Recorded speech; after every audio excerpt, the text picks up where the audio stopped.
hundreds and hundreds of billions of dollars on this war in Iraq, that bill should not be left to our children and our grandchildren. We should at least have the decency to pay for that ourselves.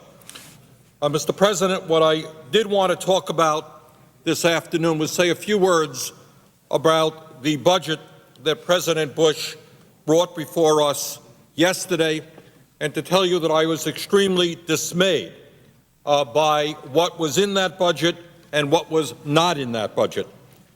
Frankly, in my view, this budget is unconscionable, and it reflects priorities that are hard to imagine and are way out of step with what ordinary Americans feel and believe.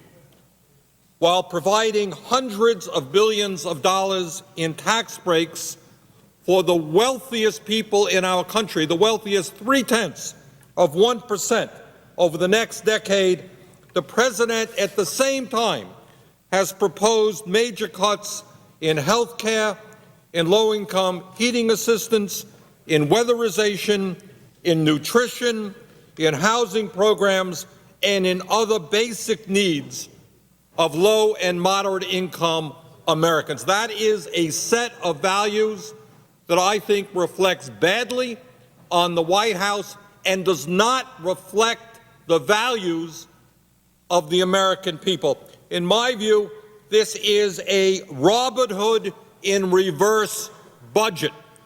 This is a budget which takes from the poor to give to the rich.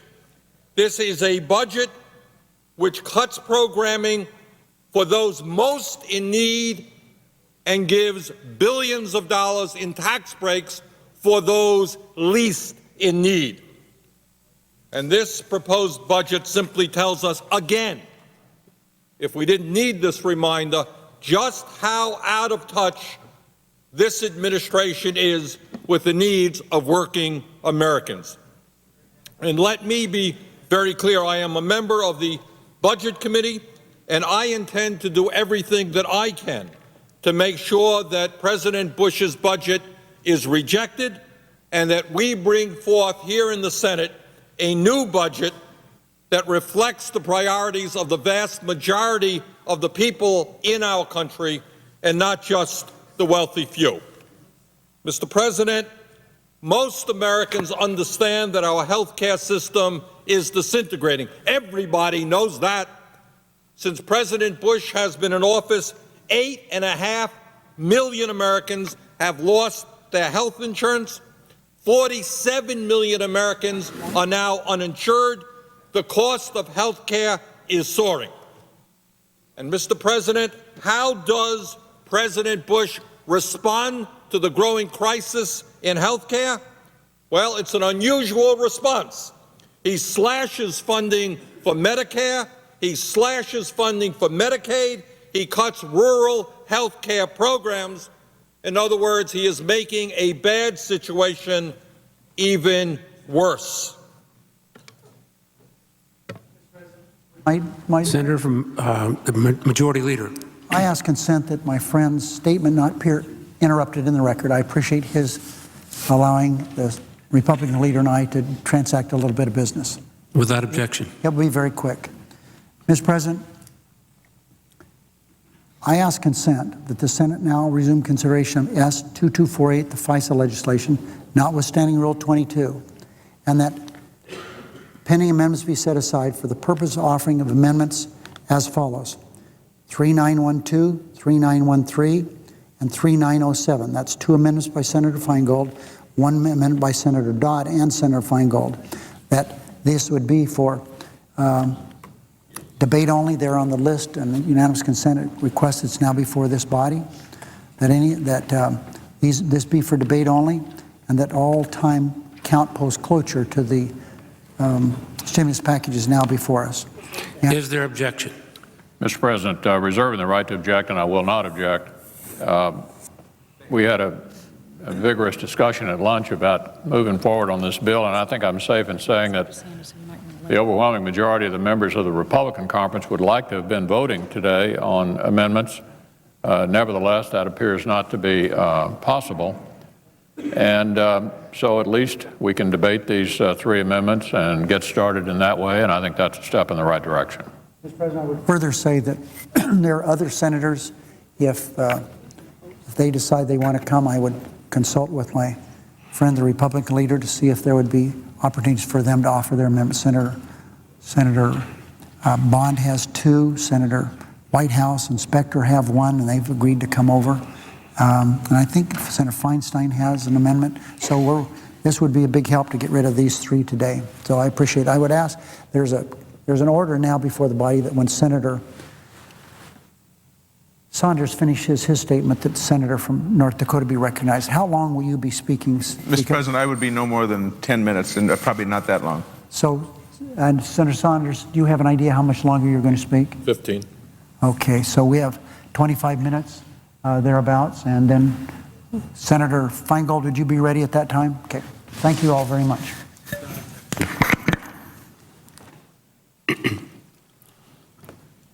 The senator from Vermont.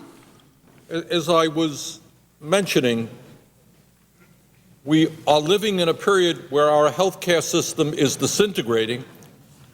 More and more people lack health insurance. The cost is soaring. Premiums are going up. Co-payments are going up. Deductibles are going up. And the president's response to this crisis is to savagely cut Medicare, Medicaid, rural health care programs, and other health care programs. Now, what logic is there in making a bad situation even worse? But it is not just health care. I mean, I understand that it would be asking too much for this president to take on the insurance companies and take on the drug companies and move us toward a national health care program that every other major country on earth has. We are the only country in the industrialized world that doesn't guarantee health care to all people. I understand that the president is not going to do that.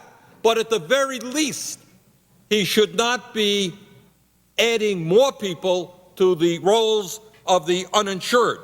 At the very least, at a time when we have some 17,000 Americans who are dying every year because they lack health insurance, he needn't make a terrible situation even worse. Mr. President, in the state of Vermont and throughout many parts of our country, we have experienced extremely cold weather this winter. There are parts of America where we have seen 20 below zero weather. At the same time, the price of home heating oil is soaring. In fact, it has more than doubled since President Bush has been in office. The result is that the LIHEAP program, the Low-Income Home Energy Assistance Program, which keeps millions of seniors and lower-income households warm in the winter, is stretched to the breaking point. The simple truth is that when home heating costs soar, either states will cut back per person or they will deny large numbers of people any heating oil at all. That's the reality that the states face. Now, I understand that President Bush has no problem with the fact that his friends at ExxonMobil have just announced the largest profits in the history of the world for the third consecutive year, over $40 billion in profits in the year 2007. I know that he has no problem with that.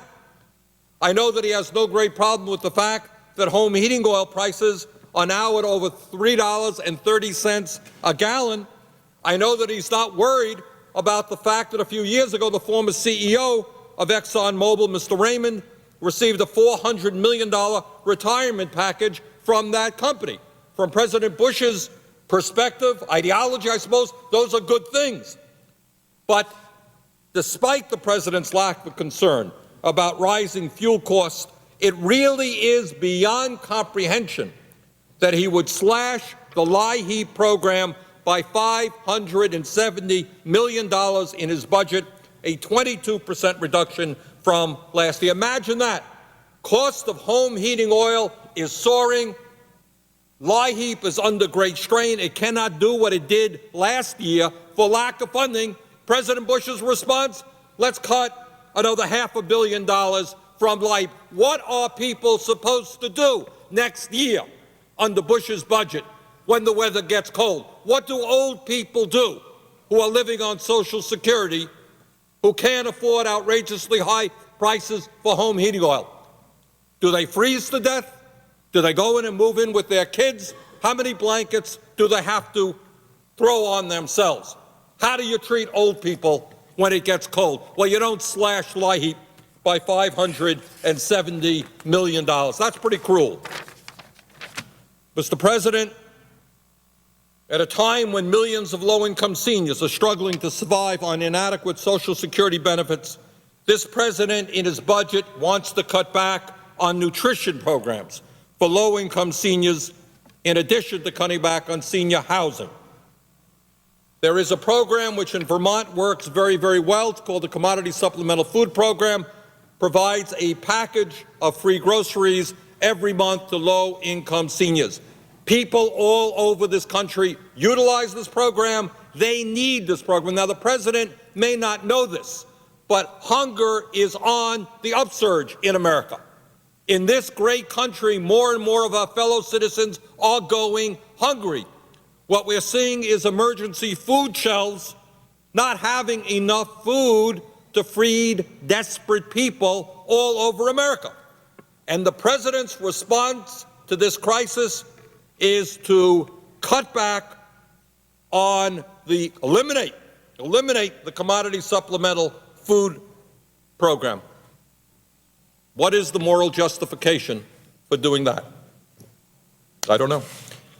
Mr. President, I am a member of the Veterans Committee, and I'm proud that last year, against opposition from the White House, we substantially increased funding for the VA and are providing billions more so that veterans can gain access to quality care in VA hospitals and clinics.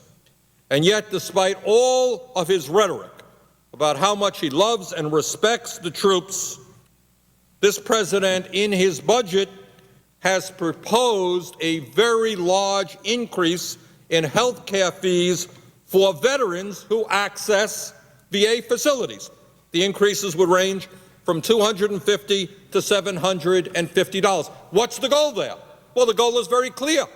It is to drive veterans, lower-income veterans, out of the VA system so the VA can save money. Thank you very much, Mr. President.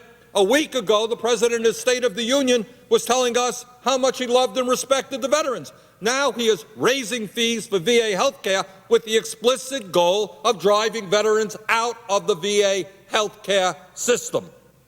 That is wrong. But frankly, it is consistent with what President Bush did some years ago when he completely eliminated access to the VA for so-called Category 8 veterans who were too wealthy. These were veterans who did not have service-connected disabilities, were not wounded, but had incomes of over $27,000 a year. They were too wealthy to access VA health care. Well, I say to President Bush that at a time when tens of thousands of our soldiers have been wounded in Iraq and Afghanistan, please do not balance your budget on the backs of our veterans. Mr. President, since George W. Bush has been in office, we have seen record-breaking deficits, and our national debt is now $9.2 trillion, $3 trillion more than when he came into office. All of us in Congress want to move this country toward a balanced budget and to make sure that our kids and grandchildren are not left with this enormous debt that Bush has accumulated. But, Mr. President, there are right ways to move us toward a balanced budget, and there are wrong ways to do it, and George W. Bush's budget moves us exactly in the wrong direction. Mr. President, as many Americans know, since President Bush has been in office, the middle class has been decimated, poverty has increased, and the gap between the very wealthiest people in our society and everyone else has grown wider. In fact, and we don't talk about this terribly much, although we should be talking about it, the United States today has by far the most unequal distribution of wealth and income of any major country on earth. In fact, our distribution of wealth and income is increasingly looking like Mexico. It is looking like Brazil. It is looking like those poor developing countries, and certainly not looking like Europe, Scandinavia, or Canada, or other industrialized nations. Mr. President, as you are more than aware, there are a lot of facts and figures that are thrown out here on the floor of the Senate. But let me mention one statistic that I hope all Americans will pay attention to, and that I hope my colleagues here in the Senate will pay attention to. And that is that according to the latest available statistics, the wealthiest 300,000 Americans, men, women, and children, 300,000, take in more income than the bottom 150 million Americans. In other words, the upper 1/10 of 1%, 300,000 people, earn more income than do the bottom 50%. 1/10 of 1%, 50% more income for the top 1/10 of 1%. In my view, that is not what America is supposed to be about, but that is the direction in which we are moving, and that gap between the people on top, handful of people, and everybody else is getting wider and wider. Mr. President, for those people who live in the bottom 90% of the population, the overwhelming majority of our people, their average income was $33,000 way back in 1973, before globalization, before computers, before a huge increase in worker productivity. Well, 35 years has come and gone. And today, in inflation accounted for dollars, that average income has declined from $33,000 down to $29,000. That is a $75 a week pay cut. That, Mr. President, is called the collapse of the middle class. People working longer hours, they're making lower wages, and that is the reality facing tens and tens of millions of our fellow citizens. That explains, to my mind, why in yesterday's Washington Post, a front-page story was headlined, "U.S. concern over economy is highest in years." Well, it doesn't take a genius to figure that out. People are going to the gas pump, paying $3.15 for a gallon of gas. They're going to work. The boss says, sorry, you no longer have any health insurance. Oh, I can't afford to pay my mortgage. I'm losing my house. Oh, too bad. 3 million Americans lost their pensions last year. In area after area, in almost every aspect of middle-class life, people are getting hit. And then when they go to the grocery store and they have to use their credit card to buy their groceries because they don't have the cash available, they find they're paying 28% in interest rates so that Wall Street can become wealthier in order to buy groceries. That's what's going on, and that's why the American people are outraged about what is going on in terms of the middle class. So, Mr. President, I have to tell you that I find it literally beyond belief that with poverty in America increasing, with the middle class shrinking, and with the wealthiest people in our country having it better than at any time since the late 1920s, incomes are soaring for millionaires and billionaires, huge growth in the number of millionaires and billionaires. In the middle of all of that, what President Bush is saying is that he wants to repeal the estate tax, which would provide $1 trillion in tax relief to whom? To the top 0.3% of 1%. $1 trillion going to the top 0.3% of 1%. And that's what this budget, this Robin Hood in reverse budget, is all about. If you are old and you're having a difficult time heating your home, President Bush is going to cut the program that keeps you warm. If you are low income or a working person in need of health care, President Bush wants to cut the programs that help you.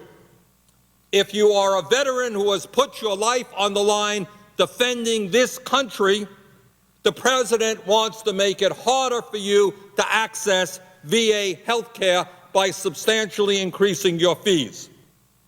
If you are a low-income person in a home which lacks insulation and you're spending all kinds of money trying to keep your house warm, the president wants to completely cut back and eliminate the weatherization program. That's the bad news. But if you are a billionaire, if you are one of the wealthiest families in America, in this very same budget, the president wants to give you huge tax breaks. Cutbacks for those in need, tax breaks for billionaires. Let me just give you one example. If the estate tax is completely repealed, as President Bush wants that to happen, wants that to take place, one family, the Walton family, which owns Walmart, which is worth about $82 billion, that one family, Mr. President, will receive over $30 billion in tax relief. Now, we hear in this room, Senate floor, a lot about morality, right? We hear a lot about values. Well, I want to know what kind of moral values there are when there are some people, including the president, who would give one family, an enormously wealthy family, multi-billion-dollar family, $30 billion in tax breaks, and then cut back on the needs of millions and millions of low-income and working families. Now, what kind of moral values does that speak to? So, Mr. President, we've got a lot of work in front of us. I think we have to completely rewrite President Bush's budget. We need to work hard so that the people of our country once again begin to have faith in their government, that they know that those of us who are elected are prepared to stand with them rather than the millionaires and the billionaires and their lobbyists who have so much power over this institution. We need, for a start, to reject the president's budget, rewrite that budget so that it works for ordinary people. We need to pass a stimulus package which represents the needs of our seniors, our veterans, the middle class, working people. We need to do that now, and then we have to build on that. So not only do we need to reject the president's disastrous budget, but more importantly, we need to reclaim the faith of the American people, and I look forward to working with you to do just that. Thank you very much, Mr. President. Byron, did you want me to? Okay.